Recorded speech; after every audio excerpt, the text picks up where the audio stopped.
السلام علیکم. Good to have you at Urdu audio books. حاضر خدمت ہے نور راجپوت کا ناول عنکبوت، ایپیسوڈ 57. شہر کے سب سے مہنگے اسپتال کی فضا میں ایک مصنوعی جراثیم سے پاک ٹھنڈک تھی. پالش شدہ فرش پر روشنیوں کے عکس تیرتے دکھائی دے رہے تھے اور مشینوں کی دھیمی مسلسل گنگناہٹ خاموشی کو مزید گہرا کر رہی تھی. یہ وہ جگہ تھی جہاں پیسہ تکلیف پر پردہ ڈال دیتا تھا.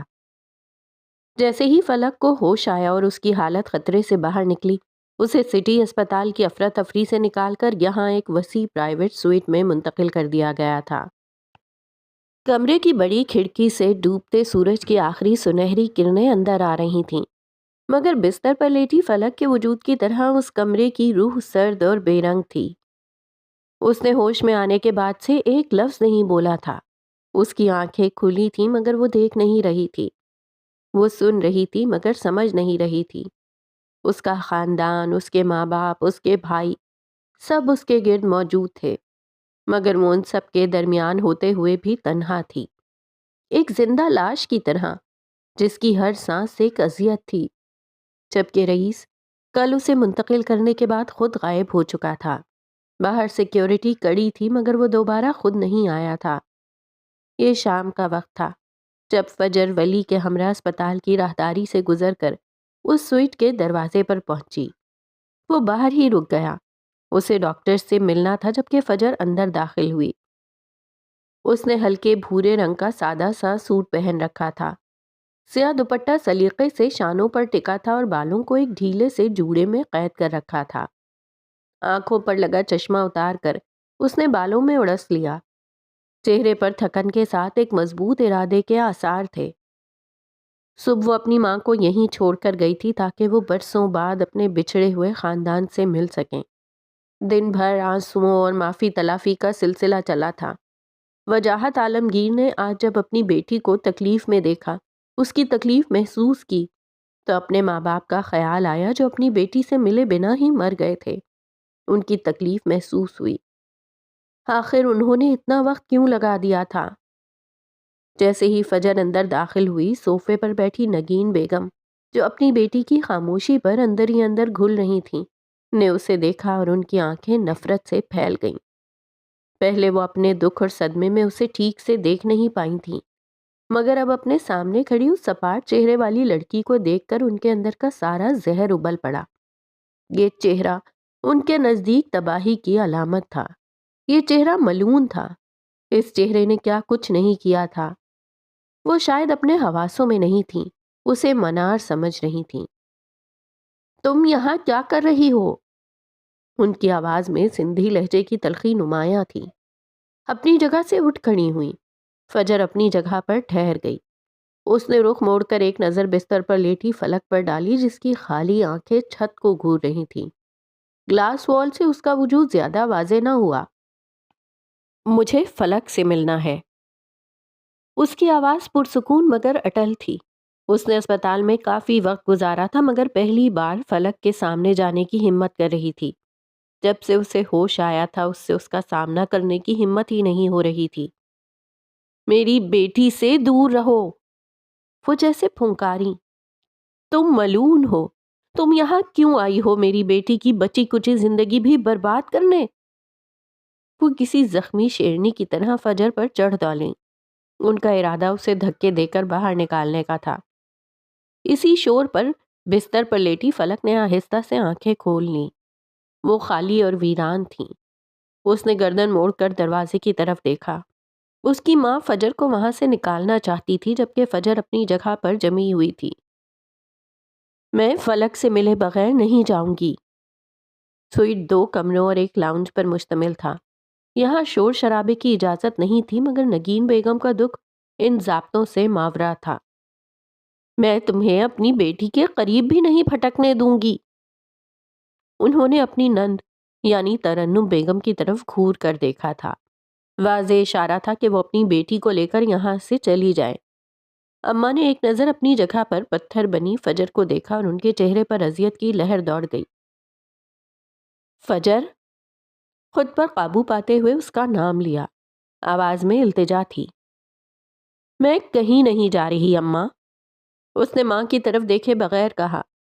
میں فلک سے ملے بغیر یہاں سے نہیں جاؤں گی۔ لہجہ ذرا بھی نہیں لڑکھڑایا۔ اچھا ہی تھا کہ وہ ان رشتوں سے محروم تھی۔ وہ سامنے آئے بھی تو کس انداز میں؟ وہ واقعی ہر جگہ ملون ہی ٹھہرائی گئی تھی۔ اماں اپنی جگہ سے اٹھی۔ ان کے چہرے پر اپنی بھابھی کے سامنے شرمندگی اور اپنی بیٹی پر بے بسی کا غصہ تھا۔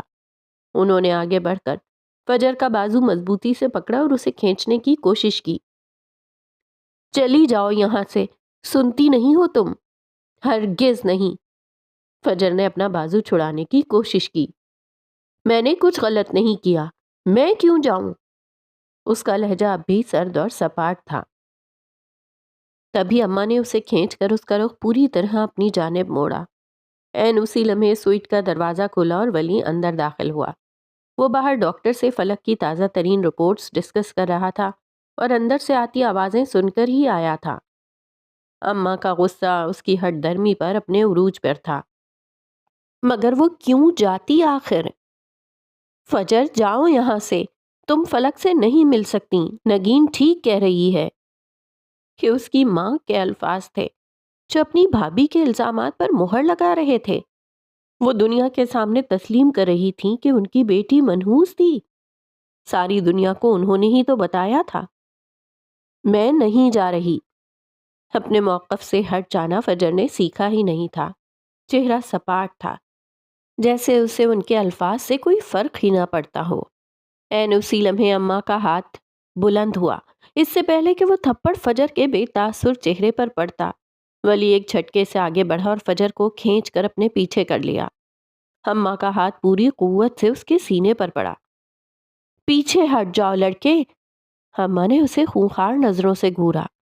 ولی نے فجر کو اپنے پیچھے کیا مگر ایک قدم بھی پیچھے نہیں ہٹایا۔ اس کی آواز دھیمی تھی مگر اس میں ایسی سختی تھی کہ کمرے میں موجود ہر شخص ٹھٹک گیا۔ میں پیچھے ہٹ جاؤں گا، مگر آپ کو کس نے اجازت دی کہ آپ میری بیوی پر ہاتھ اٹھائیں؟ اس کے الفاظ برف کی طرح ٹھنڈے تھے۔ فخر جو ابھی ابھی اندر داخل ہوا تھا اپنی جگہ پر جم گیا۔ نگین بیگم کے ہونٹ کھلے کے کھلے رہ گئے اور اماں کی آنکھیں حیرت سے پھیل گئیں۔ یہ میری بیٹی ہے، تم پیچھے ہٹ جاؤ۔ اماں تڑق کر بولی۔ ان کا چہرہ جلال سے لال ہو چکا تھا۔ یقیناً آپ کی بیٹی ہے، ولی نے پرسکون مگر سرد لہجے میں جواب دیا، مگر اب یہ میری بیوی ہے، اس کے حقوق و فرائض میرے ذمے ہیں، اب میں اس کا ولی ہوں۔ اس نے نگین بیگم اور فخر کی طرف دیکھا۔ اسے ہاتھ لگانے کا یا مارنے کا حق آپ کو کس نے دیا؟ وہ دوبارہ اماں کی طرف متوجہ ہوا۔ میں نے آپ کو یہ حق نہیں دیا تو آپ کس کی اجازت سے اس پر ہاتھ اٹھا رہی ہیں؟ اس کے آخری جملے نے کمرے میں ایک بھیانک گہرا سکوت طاری کر دیا۔ یہ الفاظ نہیں تھے، ایک اعلان تھا، ایک ڈھال تھی جو فجر کے گرد تن گئی تھی۔ اماں کا اٹھا ہوا ہاتھ بے جان ہو کر نیچے گر گیا۔ نگین بیگم کی زہر اگلتی زبان گنگ ہو گئی۔ فخر حیرت سے کبھی ولی کو دیکھ رہا تھا اور کبھی فجر کے سپاٹ چہرے کو۔ وہ افق اورنگزیب کا بیٹا تھا۔ یہ سرپرائز کیا کم تھا جو وہ اب فجر کا شوہر بھی نکل آیا تھا۔ میں آپ سب کی عزت کرتا ہوں، لیکن دوبارہ کسی نے انہیں جھٹکا، دھکا دیا یا ملعون کہا تو مجھ سے لحاظ کی امید مت رکھیے گا، کیونکہ میں کوئی مشرقی مرد نہیں ہوں۔ اس نے ایک جتاتی نظر نگین بیگم پر ڈالی اور پھر فخر کو دیکھا تاکہ وہ اپنی ماں کو سمجھا سکے۔ یہ اعلان تھا۔ اور بستر پر لیٹی فلک کی خالی آنکھوں میں کئی دنوں بعد زندگی کی ایک ہلکی سی نمک ابھری۔ اس نے اپنی گردن پوری طرح موڑی اور گلاس وال کے پار اس منظر کو دیکھا جہاں ایک مرد اس لڑکی کے لیے کھڑا تھا جسے پوری دنیا ملعون کہہ رہی تھی۔ اس سے پہلے کوئی کچھ کہتا، ولی کے الفاظ پر چھائے گہرے سکوت کو ایک ہلکی سی کانپتی ہوئی آواز نے توڑا۔ یہ آواز بستر پر لیٹی فلک کی تھی۔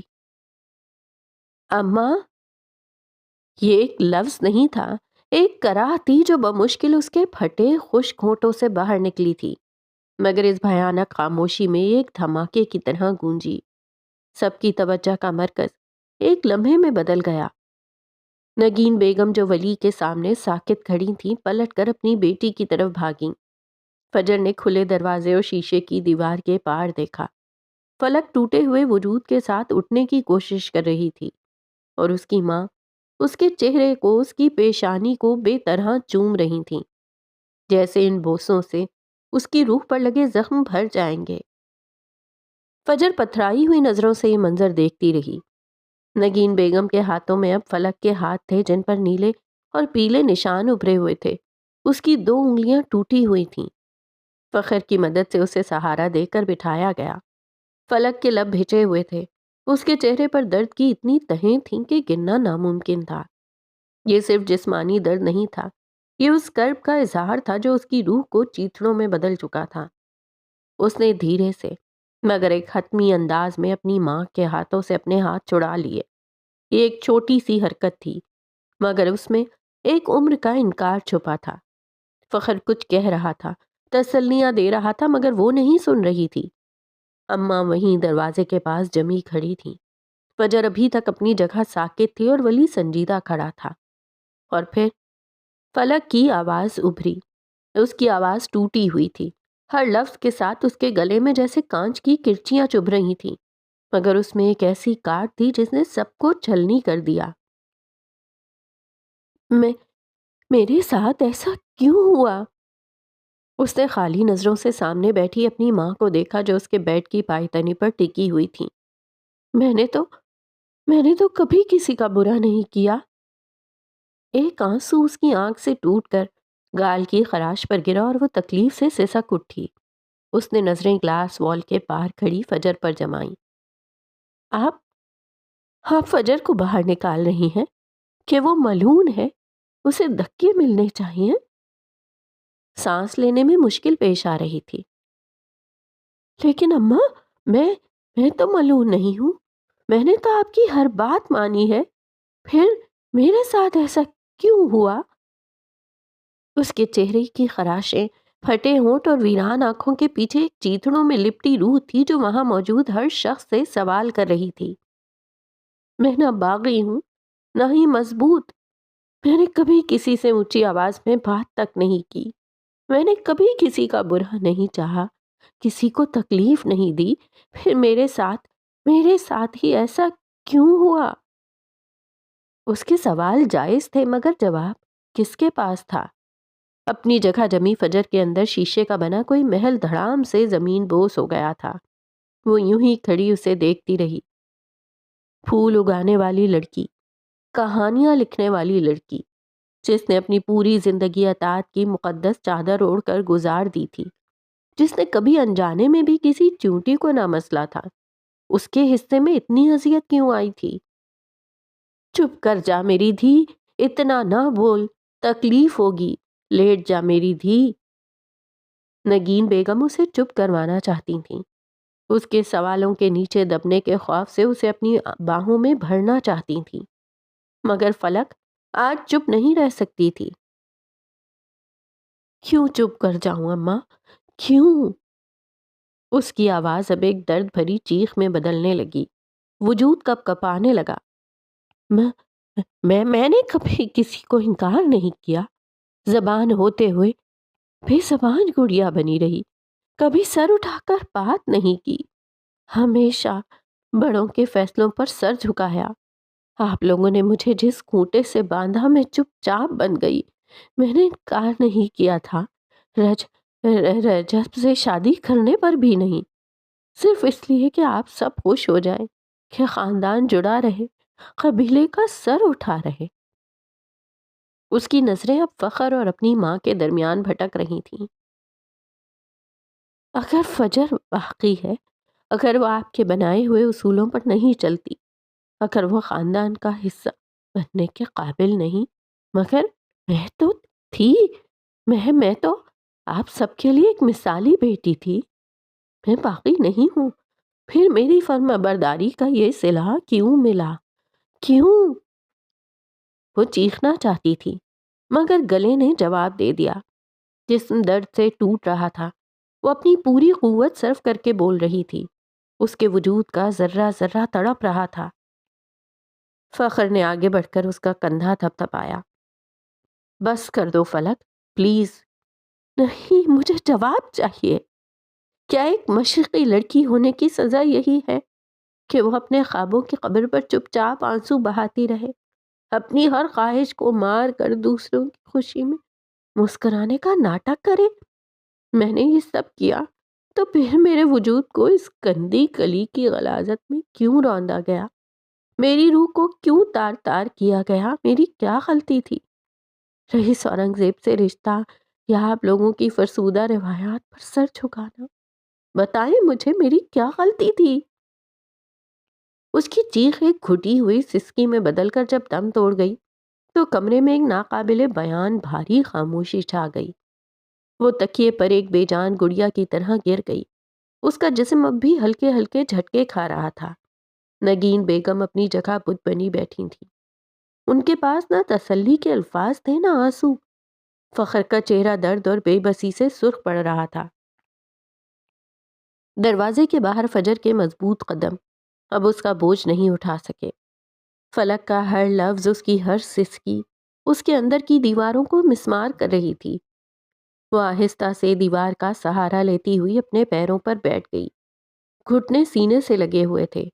اس کی آنکھیں شیشے کی دیوار کے پار فلک پر جمی تھیں، جسے وہ آج پہلی بار صحیح معنوں میں دیکھ رہی تھی۔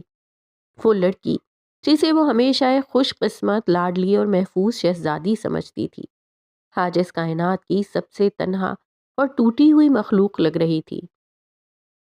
کچھ لمحوں بعد فلک نے دوبارہ سر اٹھایا۔ اس کی آواز اب پہلے سے بھی زیادہ کمزور اور ٹوٹی ہوئی تھی، جیسے کسی نے شیشے کے برتن کو جوڑنے کی کوشش کی ہو اور وہ دوبارہ بکھر جائے۔ یاد ہے اماں؟ اس نے خالی نظروں سے اپنی ماں کو دیکھا۔ جب میں نے اسکول میں ڈرامے میں حصہ لینا چاہا تھا، آپ نے کہا تھا اس خاندان کی بیٹیاں یہ سب تماشا نہیں کرتی۔ میں نے وہ فارم پھاڑ دیا تھا۔ ایک تلخ مسکراہٹ اس کے پھٹے ہونٹوں پر ابھری۔ مجھے رنگوں سے بھی محبت تھی۔ میں کینوس پر ایک دنیا بسانا چاہتی تھی۔ بابا سائی نے کہا، یہ سب فارغ لوگوں کے چونچلے ہیں، گھر سنبھالنا سیکھو۔ میں نے اپنے سارے رنگ، اپنے سارے برش ایک صندوق میں بند کر کے اسٹور روم میں پھینک دیے تھے۔ وہ اب رو نہیں رہی تھی۔ اس کی آنکھوں میں ایک بھیانک ٹھہراؤ تھا۔ میں نے اپنی ہر چھوٹی بڑی خواہش کا گلا صرف اس لیے گھونٹا کہ آپ سب کو مجھ پر فخر ہو۔ آپ کہہ سکیں ہماری بیٹی بہت فرما بردار ہے، وہ پرفیکٹ ہے۔ اس نے ایک گہری تکلیف دہ سانس لی۔ میری فرما برداری، میری نزاکت نے مجھے کیا دیا؟ ایک گندی تاریک گلی اور ایک درندہ جس نے میرے وجود کی، میری روح کی ہر حرمت کو اپنے پیروں تلے روند ڈالا۔ وہ سانس ہموار کرنے کو رکی، جسم کے ساتھ ساتھ روح بھی لرز رہی تھی۔ 3 مرد میری حفاظت کے لیے ہیں، مگر کسی نے یہ نہیں سکھایا کہ جب کوئی مرد نہیں ہوگا تو میں خود کی حفاظت کیسے کروں گی؟ وہ اپنے ہاتھوں کو دیکھ رہی تھی، زخموں سے چور ہاتھ اور ٹوٹی انگلیاں۔ کاش اسے یہ ہاتھ اٹھانے آتے تو وہ فجر کی طرح اپنا دفاع کر سکتی۔ عورت کو زبان بند رکھیں۔ چاہے عورت کے ہاتھوں میں چوڑیاں اچھی لگتی ہیں، مجھے بھی یہی سکھایا گیا۔ یہ کیوں نہیں سکھایا کہ جب کوئی درندہ میری کلائیوں کو توڑنے آئے گا تو اس سے خود کو کیسے بچاؤں گی؟ مجھے اپنی حفاظت کے لیے ہاتھ اٹھانا کیوں نہیں سکھایا گیا؟ کیا میرا یہ قصور ہے کہ میں ایک اچھی لڑکی ہوں جو زبان اور ہاتھ باندھ کر رکھتی ہے؟ میرے ساتھ ایسا کیوں ہوا اماں؟ اس کے سوالوں کا جواب دینے والا کوئی بھی نہیں تھا۔ سب کہتے ہیں فجر باغی ہے، وہ اصول توڑتی ہے، سوال اٹھاتی ہے، مگر میں نے تو کچھ نہیں توڑا۔ میں نے تو زندگی کی ہر زنجیر چپ چاپ پہن لی، پھر بھی میری روح کو کیوں نوچا گیا؟ اس نے سر گھما کر فجر کی طرف دیکھا۔ وہ ملعون ہے یا میں جو سب کے لیے چپ چاپ قربان ہوتی آئی؟ میں نے کیا کیا تھا اماں؟ بس اتنا کہ رئیس اورنگزیب کو دل سے قبول کیا، اس سے منسوب رہی، یا آپ سب کے فیصلوں کو اپنا نصیب مانا؟ اس کی آواز اب گھٹ رہی تھی مگر الفاظ جلتے انگارے بن چکے تھے۔ بتائیں نا اماں، کیا صرف عورت ہونے کی سزا ہے یہ کہ وہ زبان بند رکھتے ہوئے بھی چپ رہے؟ اپنی ذات کو، اپنے خوابوں کو مرد کے قدموں میں رکھتے، اور جب اس کا جسم تار تار کر دیا جائے تو صرف یہ سننے کو ملے کہ چپ ہو جاؤ، تکلیف ہوگی۔ اس نے فجر سے نظریں ہٹا لیں۔ آخر کب تک لڑکیاں انتقام کی، غیرت کی بھینٹ چڑھتی رہیں گی؟ کب تک ان کے لہو سے گلیاں رنگین ہوتی رہیں گی؟ کیا ان کی چیخیں یوں ہی بے آواز رہیں گی؟ باہر کھڑے ولی کا دل کسی نے مٹھی میں بھینچ دیا۔ فلک کی حالت ویسی ہی تھی جیسی نسا کی تھی جب وہ اسے اسپتال لے کر گیا تھا۔ آخر لڑکیوں کو کب تک یہ سہنا پڑے گا؟ ملک کوئی بھی ہو، معاشرہ کوئی بھی ہو، مرد ایک جیسے کیوں ہوتے ہیں؟ میری کیا خطا تھی اماں، یہ کہ میں نے کبھی انکار نہیں کیا، یا یہ کہ میں نے ایک دن بھی اپنی مرضی نہیں جانی؟ مجھے انکار کرنا اور اس پر قائم رہنا کیوں نہیں سکھایا گیا؟ کمرہ ساکت تھا۔ نگین بیگم کے آنسو تھم گئے تھے۔ اماں کی جان جیسے ہوا میں معلق تھی۔ فخر کا سینہ بھاری ہو چکا تھا اور فجر، وہ یوں ہی بیٹھی تھی۔ وہ بغاوت کی قیمت چکا رہی تھی اور فلک فرما برداری کی۔ دو عورتیں، دو تقدیریں، اور درمیان میں ایک ایسا سماج جو یا تو چپ کرواتا تھا یا الزام دیتا تھا۔ فلک نے اب کمرے میں موجود ہر شخص کو باری باری دیکھا اور پھر اس کی نظریں دروازے کے باہر فرش پر بیٹھی فجر پر دوبارہ آ کر ٹھہر گئیں۔ ان کی آنکھیں ملیں اور اس ایک لمحے میں صدیوں کا درد اور تفہیم کا تبادلہ ہو گیا، اور پھر اس نے اپنا فیصلہ سنایا۔ سب یہاں سے چلے جائیں۔ یہ ایک سرگوشی تھی مگر اس میں حکم کی سختی تھی۔ نگین بیگم نے چونک کر اسے دیکھا۔ فلک میری بچی، چلے جائیں یہاں سے پلیز۔ اس کی آواز میں پہلی بار ایک ناقابل انکار اختیار تھا۔ اس نے اپنا کانپتا ہوا ہاتھ اٹھا کر دروازے کی طرف اشارہ کیا۔ مجھے ابھی آپ میں سے کوئی نہیں چاہیے، نہ کسی کی ہمدردی، نہ کسی کے آنسو۔ اس کی نظریں دوبارہ فجر پر مرکوز ہوئیں۔ میں صرف فجر کے ساتھ رہنا چاہتی ہوں۔ یہ جملہ ایک بم کی طرح گرا تھا۔ نگین بیگم کے چہرے پر ناقابل یقین تکلیف ابھری۔ جس بیٹی کے لیے وہ رو رہی تھی وہ انتخاب کر رہی تھی اس لڑکی کا جسے وہ خود ملعون قرار دے چکی تھی۔ فخر نے اپنی بہن کی حالت کو سمجھا۔ اس کی آنکھوں میں گہری تکلیف تھی مگر وہ جانتا تھا کہ اس وقت بحث کرنا بیکار تھا۔ اسے وقت چاہیے تھا۔ وہ اسے وقت دینا چاہتا تھا۔ باہر سوئٹ کے دروازے پر کھڑے بشارت اور وجاہت عالمگیر اپنی اپنی جگہ پر ساکت تھے۔ وہ فلک کی ساری باتیں سن چکے تھے مگر زبان تالو سے جا چپکی تھی۔ فخر نے آگے بڑھ کر اپنی ماں کے شانے پر ہاتھ رکھا۔ اماں چلیں، اسے ابھی آرام کی ضرورت ہے۔ پر یہ اس لڑکی کے ساتھ؟ اماں خدا کا واسطہ ہے اب تو ضد چھوڑ دیں۔ فخر کے لہجے کی التجا سن کر وہ خاموش ہو گئی۔ اس نے اپنی ماں کو سہارا دیا اور انہیں باہر لے جانے لگا۔ اماں جو اب تک دروازے پر ساکت کھڑی تھیں آگے بڑھیں۔ ان کے چہرے پر گہرا دکھ تھا۔ انہوں نے فلک کے سر پر ہاتھ پھیرا۔ ولی نے فخر کو آنکھوں سے ایک اشارہ کیا۔ فخر سمجھ گیا اور اپنی ماں اور پھوپھی کو لے کر کمرے سے باہر نکل گیا۔ بشارت بھائی اور وجاہت عالمگیر پہلے ہی نکل چکے تھے۔ ولی نے ایک آخری نظر فجر پر ڈالی جو اب بھی فرش پر بیٹھی تھی۔ اس وقت ان دونوں کو اکیلے چھوڑ دینا ہی بہتر تھا۔ سب ٹھیک ہو جائے گا۔ وہ اس کے سر کو ہولے سے سہلاتے خاموشی سے دروازہ بند کر کے باہر نکل گیا۔ دروازہ بند ہونے کی ہلکی سی کلک کی آواز نے جیسے ایک دنیا کو دوسری سے جدا کر دیا۔ اب اس پرتعیش سرد سوئٹ میں صرف دو لڑکیاں تھیں، ایک بستر پر، دوسری فرش پر۔ ایک وہ جس نے اطاعت کی قیمت اپنے وجود سے چکائی تھی، اور دوسری وہ جس نے بغاوت کی قیمت اپنی روح کی تنہائی سے۔ در حقیقت دونوں کی روحیں چیتھڑوں میں لپٹی تھیں۔ فجر کھڑکی کے سامنے رکھے صوفے پر بالکل ویسے ہی بیٹھی تھی جیسے کچھ دیر پہلے فرش پر تھی۔ اس کا چشمہ میز پر پڑا تھا، گھٹنے سینے سے لگے ہوئے تھے اور اس نے اپنے گرد اپنی باہیں کسی حفاظتی حصار کی طرح پھیلا رکھی تھیں، تھوڑی گھٹنوں پر ٹکی تھی۔